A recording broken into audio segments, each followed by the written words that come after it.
বন্ধুরা, এখানে গুরুত্বপূর্ণ আপডেট দ্য ডেইলি ক্যাম্পাস পত্রিকায় প্রকাশিত এ বিষয়ে আপনাদেরকে জানাবো। এমপিও পাচ্ছেন স্কুল কলেজের 547 শিক্ষক, সিদ্ধান্ত মাউশির সবাই।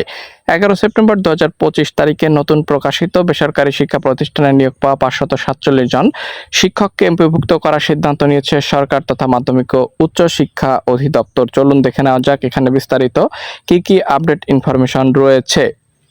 এর মধ্যে স্কুলের 367 জন, কলেজের 180 জন শিক্ষক রয়েছেন। বৃহস্পতিবার 11 সেপ্টেম্বর অধিদপ্তরের মহাপরিচালক প্রফেসর ডক্টর মোহাম্মদ আজাদ খানের সভাপতিত্বে অনুষ্ঠিত এক বৈঠকে এই সিদ্ধান্ত হয়। প্রতি বিজোড় মাসে নিয়ম করে এই সভা আয়োজন করে মাউশি। চলুন দেখে নেওয়া যাক এখানে আর কি কি তথ্য রয়েছে।